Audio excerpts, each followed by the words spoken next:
ఆంధ్రప్రదేశ్లో టీడీపీ ఇచ్చినటువంటి పిలుపు ఏదైతే ఉందో ప్రజా దర్బార్, దాన్ని కూటమి ప్రభుత్వం లైట్గా తీసుకున్నట్లు కనిపిస్తుంది. ఎందుకంటే ప్రజా దర్బార్ అసలు టీడీపీకి చెందినటువంటి కార్యక్రమమా లేక కూటమి ప్రభుత్వానికి సంబంధించిన కార్యక్రమమా? ఈ కన్ఫ్యూజన్లో నాయకులు చేతులెత్తేస్తున్నట్ల పరిస్థితి కనిపిస్తుంది. అదే నియోజకవర్గాల్లో జరుగుతున్నటువంటి ప్రజా దర్బార్ సత్ఫలితాన్ని ఇస్తుందా లేక రాష్ట్ర కేంద్ర కార్యాలయాల్లో జరుగుతున్నటువంటి ప్రజా దర్బార్ కీలకంగా మారుతుందా? ఈ విషయాలపై ప్రముఖ రాజకీయ విశ్లేషకులు లింగమనేని గారు ఉన్నారు. ప్రస్తుతం సార్ నమస్తే. ముఖ్యంగా ప్రజా దర్బార్ జరుగుతున్నటువంటి తీరు ఈ టీడీపీ ప్రభుత్వానికి సంబంధించిందా, టీడీపీ పార్టీకి సంబంధించిందా, లేదా కూటమి ప్రభుత్వానికి సంబంధించిందా అనేది ఒక కన్ఫ్యూజన్ ఉంది. అసలు నాయకులు ఏమనుకుంటున్నారు, ప్రజలు ఎట్లా స్పందిస్తున్నారు దానికి? ఒకటి, ప్రజా దర్బార్ అనేది ప్రభుత్వానికి సంబంధించింది. ప్రభుత్వానికి సంబంధించిన దాంట్లో ఎవరి ప్రభుత్వం? అది కూటమి ప్రభుత్వం. కూటమి నాయకులు దానికి సంబంధించి ప్రజల్లో ఏమేమి ఇబ్బందులు ఉన్నాయి, ప్రజలకి ఏమి ఇబ్బందులు ఉన్నాయి, దీంట్లో ఏమేమి మనం దాన్ని సాల్వ్ చేయగలము అనేది తీసుకెళ్ళి ప్రజల వద్దకు ప్రభుత్వం లాగా చేయమని ప్రభుత్వ ఉద్దేశం, చంద్రబాబు గారి ఉద్దేశం. నిజానికి ఎట్లా మొదలైంది ఇది? ఒకరోజు ప్రజా దర్బార్ లోకేష్ గారు పెట్టాడు. ఎక్కడ? మన పార్టీ కేంద్ర కార్యాలయంలో పెట్టిన రోజు దాదాపు 5-6 వేల మంది వచ్చారు. అప్పుడు ఆయన ఏంటి ఎంతమంది వచ్చారు, 5-6 వేల మంది రావటం ఏంటి, అసలు ఒక ప్రజా దర్బార్ పెడితే ఇది అన్ని చోట్ల పెట్టండి, ప్రాబ్లమ్స్ ఉంటే ప్రాబ్లమ్స్ని వెంటనే సాల్వ్ చేయండి అన్న దాని మీద ప్రజా దర్బార్ పెట్టమని చెప్పి చంద్రబాబు నాయుడు గారు అందరికీ ఆదేశాలు జారీ చేశారు. మీరు చెప్పినట్టు ఇప్పుడు నాయకులు, ఎమ్మెల్యేలు అంటే నార్మల్గా ఏంటంటే ఒకప్పటి నుంచి ఇదివరకు నుంచి కూడా ఎన్టీ రామారావు గారు ఉన్నప్పుడు సరే, ఆయన ఉన్నప్పుడు 83లో 85లో కొత్త రక్తం వచ్చింది.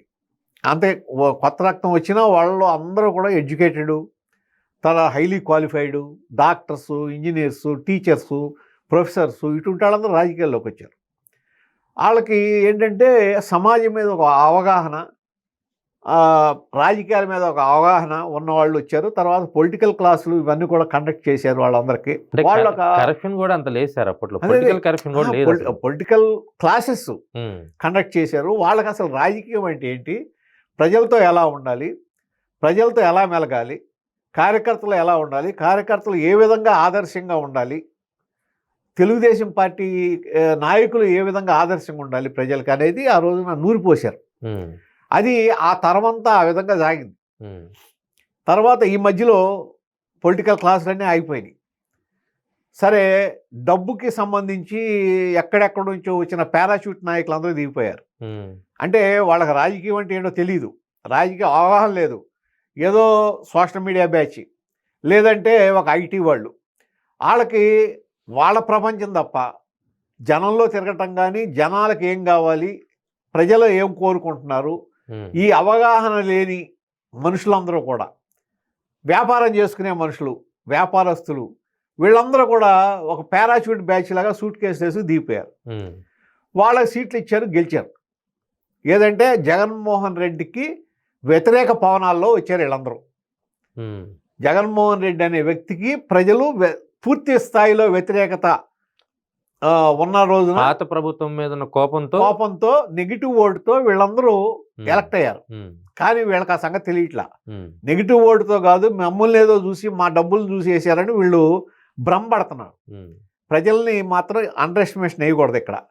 ఈ విధంగా జరుగుతున్న సమయంలో ఏంటి, వాళ్ళకి ఎంతసేపు మనం డబ్బులు ఖర్చు పెట్టాం, మళ్ళీ దాన్ని ఏ విధంగా వెనక్కి తీసుకోవాలి, మళ్ళీ నెక్స్ట్ ఎలక్షన్కి ఏ విధంగా పోగేసుకోవాలి, ఈలో సొంతంగా ఇంటి కోసం ఎంత పోగేయాలి, అంటే 100 కోట్లు ఖర్చు పెడితే 300 కోట్లు సంపాదించాలి. ఏ విధంగా అయినా సరే, ఏ పేకాట ఆడించండి.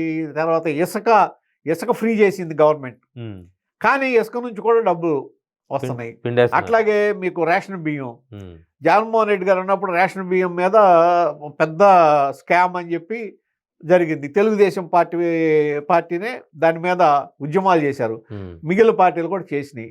ఇవాళ అదే మనుషులు, అదే వ్యక్తులు, అదే పరిస్థితిలో జరుగుతుంది అనేది ఇవాళ ప్రజల కళ్ళ కట్టినట్టు కనపడుతుంది ప్రజల ముందు. ఇది ఎవరో ఆరోపించడం కాదు. మరి ప్రభుత్వం ఏమో షిప్ సీజ్ చేయాలంటది, స్మార్ట్ కార్డులు అంటది, రేషన్ స్మార్ట్ ఏ రేషన్ స్మార్ట్ కార్డు ఏది చేసినా సరే ఇది నిజం. లేకపోతే మీకు బియ్యం ఎట్లా దొరుకుతుంది ఇన్ని చోట్ల? ఉమ్. ఇప్పుడు ఇన్ని చోట్ల మీకు బియ్యం ఎట్లా దొరికింది చెప్పండి? అవును. ఈ రేషన్ బియ్యం అనేది మీరు ఎక్కడికక్కడ దొరికి వాటిని సీజ్ చేస్తున్నారంటే ఆ రేషన్ దందా జరుగుతున్నట్టే కదా. అవును. అదేవిధంగా అది జరుగుతుందా? తర్వాత కాంట్రాక్టర్స్ జడిసి పారిపోతున్నారా? ఉమ్. మీరు లోకల్ ఎమ్మెల్యేలకి వాళ్ళు అక్కడ కొంతమంది, నేను అనేది అందరు ఎమ్మెల్యేలని మనం అనటానికి లేదు, ఉమ్.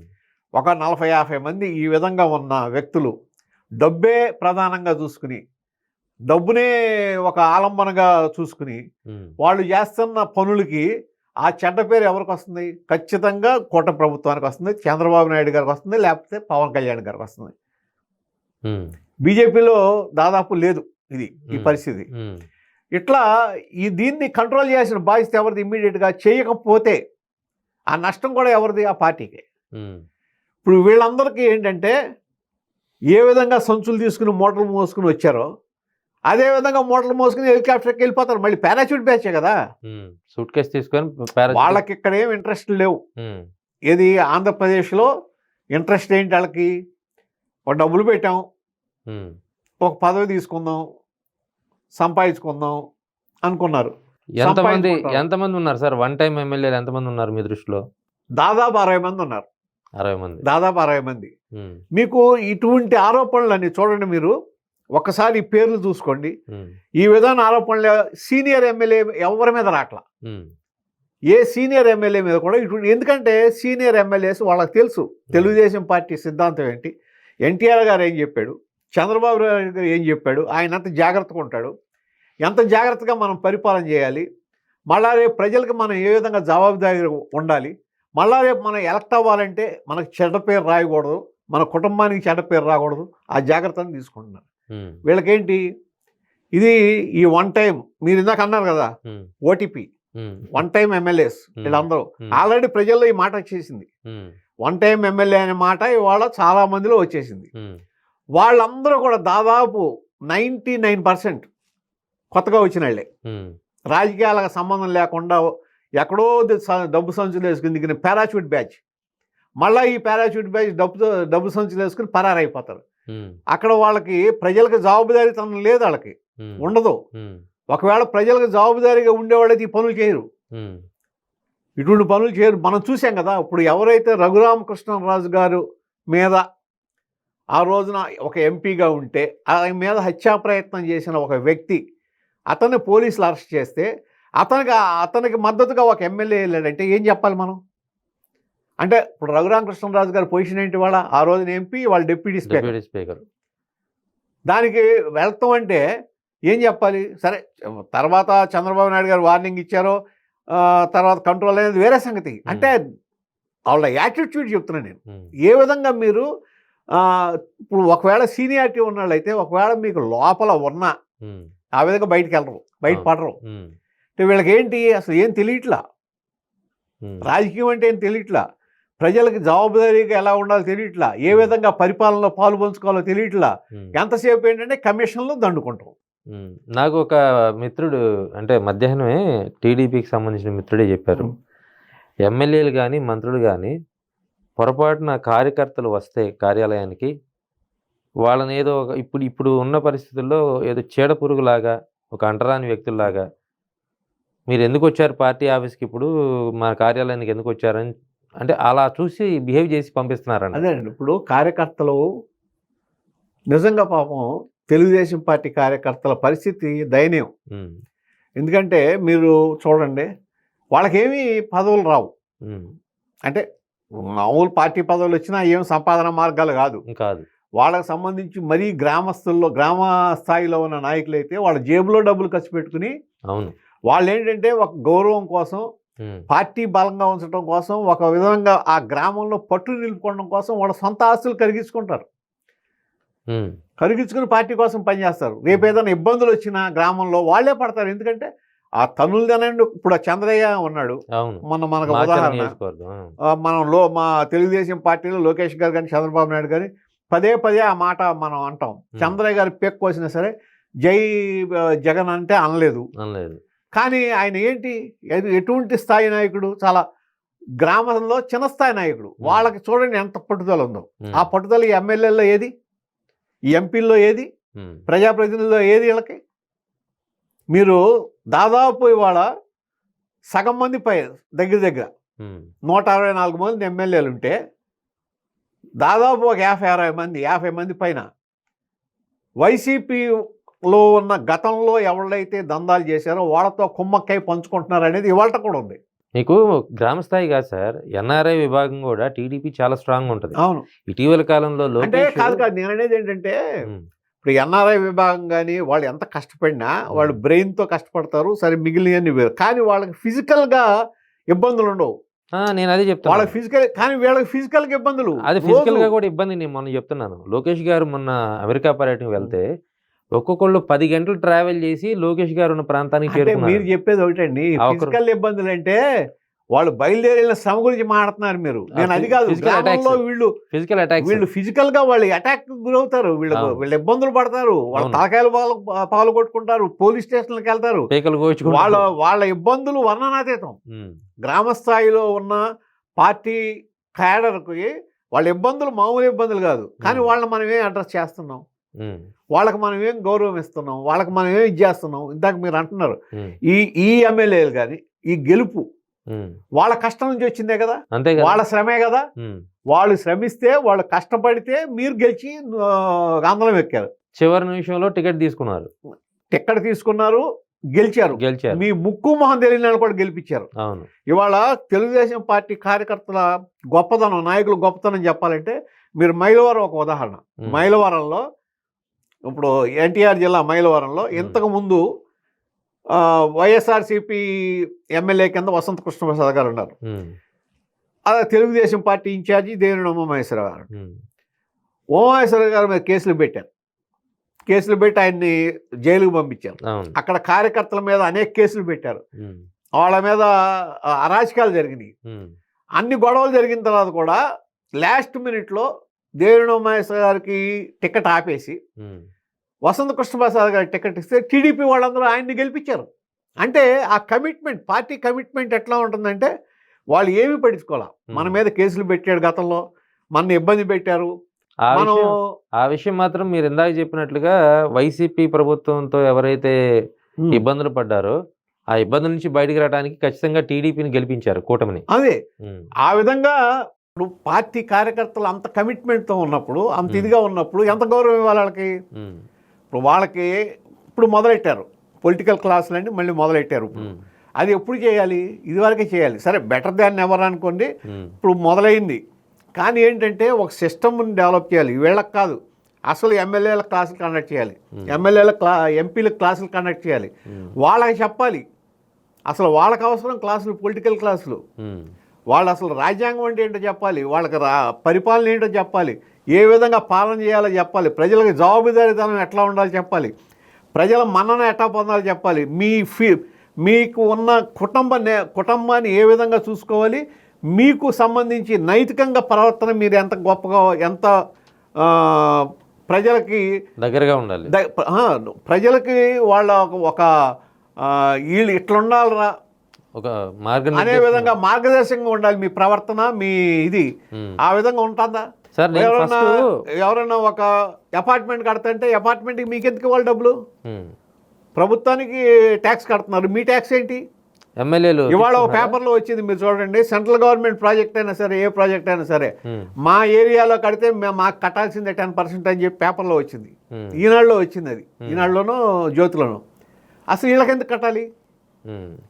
ఎందుకు కట్టాలి వీళ్ళకి డబ్బులు? ఎమ్మెల్యేలు వసూలు చేస్తున్నారు. ఎస్, ఎమ్మెల్యేకి సంబంధించిన వాళ్ళు మా ఏరియా ఇది, మా ఏరియాలో మీరు పని చేస్తున్నారు, సెంట్రల్ గవర్నమెంట్ వర్క్ అయినా సరే అని కాంట్రాక్ట్ని అడుగుతున్నారు 10% ఇవ్వని. అది మనం చెబుతుంది కాదు, పేపర్లో పడింది వాళ్ళ. ఆ పేపర్లో ఏది, ఆ పేపర్ కూడా ఏంటి, ప్రభుత్వం అనుకూల పేపర్లో. ఏంటి ఇదంతా? ఏ విధంగా జరుగుతుంది ఇట్లాగా? ఎందుకు కంట్రోల్ చేయలేకపోతున్నారు? ఎందుకని మీరు దాని మీద చర్యలు తీసుకోలేకపోతున్నారు? మరి ఎట్లా గవర్నెన్స్? మరి 43 సంవత్సరాలు ఈయన సుదీర్ఘ రాజకీయ జీవితం, అంత సీనియర్ లీడర్ చంద్రబాబు నాయుడు గారు తీసుకోవాలి కదా, ఎందుకు తీసుకోలేకపోతున్నారు? ఎందుకని వాళ్ళ మీద చూసి చూడనట్టు వదిలేయటం, అంటే నాకు ఇక్కడ కూడా ఒక డౌట్ సార్, ఇందాక నేను అదే డౌట్ ఫస్ట్ మిమ్మల్ని అడిగింది, ప్రజా దర్బార్ అనేది ప్రభుత్వానికా పార్టీకి సంబంధించింది అని అడిగాను. మీరు టక్కుని చెప్పారు ప్రభుత్వానికి ఇది అన్నారు. ప్రభుత్వం అంటే కూటమి ప్రభుత్వాన్ని, కానీ ఇక్కడ ప్రజా దర్బార్ నిర్వహిస్తుంది కేవలం టీడీపీ సెంట్రల్ కార్యాలయంలో శనివారం రోజు లేదా అందుబాటులో అట్లా కదా, అట్లా అన్ని కాన్స్టిట్యున్సీలో నిర్వహించమన్నారు, ప్రతి కాన్స్టిట్యున్సీలో నిర్వహించమన్నారు. ఈవెన్ డివిజన్ లెవెల్లో కూడా డివిజన్ నాయకుల్ని నిర్వహించమని చెప్పారు. అయితే అందరూ చేయట్లే ఆ పని. కారణం ఏంటంటే వీళ్ళు ప్రజల్ని ఫేస్ చేయడానికి రెడీగా లేరు. వీళ్ళు చెబితే ప్రజలు వచ్చే పరిస్థితి లేదు. కారణం ఏంటంటే వీళ్ళు ప్రజల దగ్గరకు ఉంటే కదా. ఇప్పుడు ఒక ఎమ్మెల్యే మీరు ప్రజా దర్బార్ పెట్టినప్పుడు పెట్టాలంటే అన్ని పార్టీలు, ఇప్పుడు ఒక పార్టీ కాదు, ఏ పార్టీకి సంబంధించి ఆ ప్రజలు రావాలి, పార్టీలకు అతీతంగా ప్రజలు రావాలి, వచ్చి వాళ్ళకి ఏ గ్రీవెన్సెస్ ఉందో చెప్పుకోవాలి. ప్లస్ అధికారులు కూడా ఉండాలి. అధికారులు ఉంటున్నారు, అధికారులు ఉంటున్నారు, అది తీర్చాలి. ఇది పర్ఫెక్ట్గా సాగాలి. ఊరికే ఏదో తూతు మంత్రంగా చూసుకొచ్చి వాళ్ళు ఏదో మీటింగులు చెప్పేసి అసలు అక్కడ మీటింగులతో పనే లేదు. జనసేన ఎమ్మెల్యేలు కూడా చేస్తున్నారా సార్ ప్రజా దర్బారు? కొంతమంది చేస్తున్నారు, కొంతమంది చేయట్లా. దాని మీద చంద్రబాబు నాయుడు గారు ఈ మధ్యనే చాలా వార్నింగ్ ఇచ్చాడు. ప్రజా దర్బారు చేయని వాళ్ళకి వార్నింగ్ ఇచ్చారు.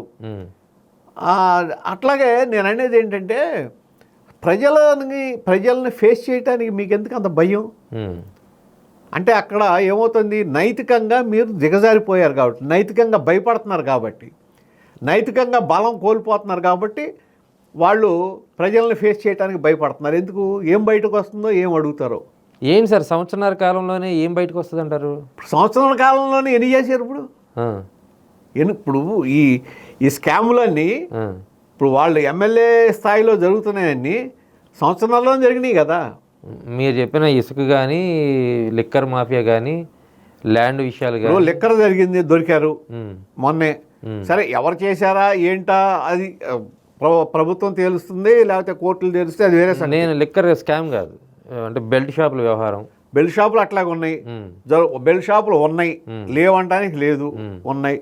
అది రేట్లు ఎక్కువ పెట్టి అమ్ముతున్నారు. ఆ రేట్లు ఎక్కువ పెట్టి అమ్మేది ప్రభుత్వానికి లాభం కాదు కదా, ఆ వ్యక్తికో ఆ ఎమ్మెల్యే స్థానికంగా ఉన్నటువంటి వాళ్ళకి, స్థానికంగా ఉన్న నాయకుడికే ఆ కప్పం వెళ్తుంది, దాంట్లో అనుమానం లేదు. బియ్యం కూడా అంతే, రేషన్ మాఫియా. తర్వాత ఈ ఇసుక అట్లాగే, అంటే అందరికీ ఉండకపోవచ్చు కానీ బార్డర్స్లో ఉన్నట్లకి వాటికి ఇసుక, ఇవన్నీ జరుగుతుంటే మనం కళ్ళు మూసుకుంటే ఎట్లాగా ప్రజలు కళ్ళు మూసుకోరే. మనం ఏదో ఇవాళ మనకు మెజారిటీ ఉంది, ఈ 5 ఏళ్ళు గడపచ్చు. ఇప్పుడు సంవత్సరం 7 నెలలు 8 నెలలు అయింది, ఇంకా మిగిలిన టైం కూడా కంఫర్టబుల్గా గడుపుతారు. కానీ ప్రజలు చూస్తున్నారుగా ఏం జరుగుతుందో చూస్తున్నారు కదా. చూసినప్పుడు వాళ్ళని వాళ్ళకి ఆ ఎమ్మెల్యేకి మళ్ళీ రేపు ఓటేసే అవకాశం ఉండాలి, వాళ్ళకి ఉండదుగా. నెగిటివిటీ పెరిగిపోతుంది వాళ్ళ మీద. ఇప్పుడు కోడి పందాలు మనకే కావాలి, పేకాట మనకే, పేకాట డెన్ను, ఇవన్నీ కూడా వీళ్ళకే అవుతుంటే అసలు ఏం చేద్దాం అనుకుంటున్నారు ఏంటి? అసలు ఇదివరకు ఎప్పుడు లేదే తెలుగుదేశం పార్టీ సంస్కృతి. అంటే ఎమ్మెల్యే అయిన తర్వాత ఒక ప్రత్యేకమైన హక్కులు, ఓ ప్రత్యేకమైన అసలు ఎమ్మెల్యే అనే దానికి అర్థం ఏంటి? Member of legislative assembly. అంటే లెజిస్లేచర్ అంటే చట్టాలు చేసే అధికారం మాత్రమే మీకు ఉంది. నిజానికి చట్టాలు చేసే అధికారం ఉంది, దాన్ని ఇంప్లిమెంట్ చేసే చట్టాలు అమలుపరిచే అధికారం వీళ్ళది కాదు. అమలుపరిచే అధికారం ఎగ్జిక్యూటివ్. ఇదే ఎమ్మెల్యేస్ ఆర్ నాట్ ఎగ్జిక్యూటివ్స్, వీళ్ళు కాదు. యాక్చువల్గా వీళ్ళు చేస్తున్నంత చట్టపరంగా కరెక్ట్ కాదు, కానీ చేయొచ్చు. ఎందుకు చేస్తున్నారు? ప్రజాప్రతినిధులు కాబట్టి, ప్రజలకు ఏం మంచి చేయాలో అవన్నీ వీళ్ళు కల్పించుకుంటే తొందరగా అవుతాయి కాబట్టి వీళ్ళు దాన్ని ఎగ్జిక్యూటివ్తో కలిపి, అంటే అధికారులతో కలిపి త్వరగా పని చేయించుకోవడానికి అవకాశం ఉంటుంది కాబట్టి వాళ్ళు కల్పించుకుని చేయిస్తున్నారు. లేదు సార్, మీరు చెప్పిన దాంట్లో ఎగ్జిక్యూటివ్లు ఏమీ చట్టాలు అమలుపరచడంలా. మీరు ఏదైనా పని చేయాలని అంటే ఎమ్మెల్యే గారితో చెప్పి, అదే కదా నేను అదే అంటున్నాను. ఎగ్జిక్యూటివ్ని వీళ్ళు ఓవర్లాప్ చేశారు, తోలుబొమ్మని చేశారు. ఎగ్జిక్యూటివ్ అనేవాళ్ళు వీళ్ళ మీద ఆధారపడి, కారణం ఏంటి? వాళ్ళ ట్రాన్స్ఫర్లు, వాళ్ళకి అధికారులకు ట్రాన్స్ఫర్లు అనేది వాళ్ళ నెత్తి మీద పెట్టి వాళ్ళు కోరుకున్నది చేయాలి, లేకపోతే ట్రాన్స్ఫర్. కాబట్టి వాళ్ళు చేస్తారు, అవసరమైన అధికారులను తెచ్చుకుంటారు. సరే, ఇదొక సిస్టమ్, అదొక పద్ధతి అనుకోండి. అయితే అసలు నేననేది రాజకీయంగా నైతిక విలువలు ఎంత ఘోరంగా పడిపోతుంటే మొదటిసారి ఎమ్మెల్యేలు అయిన వాళ్ళే ఇట్లా దోచుకుంటాం మొదలెడితే మరి గుమ్మడి నరసయ్య లాంటి వాళ్ళు చూడండి, లేకపోతే అప్పట్లో ఉన్న ఎన్జి రంగా లాంటి వాళ్ళు, చంద్ర రాజేశ్వర గారు లాంటి వాళ్ళు, వీళ్ళందరూ మరి ఈవెన్ అటల్ బిహారీ వాజ్పేయి లాంటి వాళ్ళు, వీళ్ళందరూ వీళ్ళలాగా దోచుకోవడం మొదలెడితే వాళ్ళు అసలు ఏది భారతదేశంలో కుబేర్లు అయిపోయేవాళ్ళే. వాళ్ళు దోచుకోలేదు కాబట్టి చరిత్రలో మిగిలిపోయారు సార్. అదే వీళ్ళు కూడా దోపిడీదారులు చరిత్రలో మిగిలిపోతారు. ఎట్లయితే వీళ్ళు కూడా చరిత్రలో అట్లాగే మిగిలిపోతారు దోపిడీదారుల కింద. ఆ పోతాము అనే చెడు, మా ఎమ్మెల్యేలు దోపిడీదారులు అనుకునే చెడు ఈ కూటమి ప్రభుత్వం రాకూడదు అనుకుంటే, రాకుండా జాగ్రత్త పడాలంటే తక్షణం చర్యలు తీసుకోవాలి. ఎవళ్ళైతే ఈ విధంగా ఉన్నారో ఒకళ్ళిద్దరి మీద తీవ్రమైన చర్యలు తీసుకుంటే అప్పుడు కంట్రోల్ అవుతారు. అప్పుడు ప్రజలకు మేలు జరుగుతుంది. అప్పుడు ప్రభుత్వానికి మంచి పేరు వస్తుంది. అప్పుడు వీళ్ళు మీరు చెప్పారు కదా ఇందాక, ఏది ప్రజా దర్బార్లు, అప్పుడు జనాలు ఎన్ని ప్రజా దర్బార్లు పెట్టమన్నా పెడతారు. ఎందుకంటే భయం ఉండదు. అప్పుడు ఆత్మగౌరవంతో ఉంటారు వాళ్ళు. తెలుగుదేశం పార్టీ ఏంటి? ఆత్మగౌరవం. మీరు ఆత్మగౌరవం లేకుండా న్యూనతకు లోనవుతున్నారు వీళ్ళు. ఎందుకంటే శాస్త్ర పని అటువంటిది, అందుకనే పెట్టలేకపోతున్నారు. ఇప్పటికైనా బయటకు వచ్చి ఆత్మగౌరవంతో బతికి, ఆత్మగౌరవంతో ప్రజలకు మేలు చేస్తే వాళ్ళకి మేలు జరుగుతుంది. అలాగే తెలుగుదేశం పార్టీకి మేలు జరుగుతుంది, కూటమి ప్రభుత్వానికి మేలు జరుగుతుంది, ఎన్టీ రామారావు గారు ఆత్మ శాంతిస్తుంది. చూద్దాం సార్. అంటే ప్రజా దర్బార్ అంటే ప్రజల సమస్యలు పరిష్కరించడానికి ప్రభుత్వం తీసుకున్నటువంటి ఒక కార్యాచరణ. దాన్ని ఫేస్ చేయడానికి ఎమ్మెల్యేలు భయపడుతున్నటువంటి పరిస్థితి ప్రస్తుతం ఆంధ్రప్రదేశ్లో ఉంది. దీనికి ప్రధాన కారణం గడిచిన సంవత్సరాల కాల పరిపాలనలో ఎమ్మెల్యేలు చేసినటువంటి దారుణాలే కారణం అనేది సీనియర్ విశ్లేషకులు లింగమనేని గారు చెప్తున్నటువంటి మాట. అయితే రాబోయే కాలంలో ప్రజా దర్బార్ ఒక నూతన విధానంలో వెళ్ళాలి, ప్రభుత్వాధికారులు ఎమ్మెల్యేల సహకారంతో ప్రజా సమస్యలు పరిష్కరించాలనేది చాలామంది ప్రజా శ్రేయస్సు కోరేవారు కానీ లేదంటే సమాజ హితులు కానీ చేస్తున్నటువంటి కామెంట్.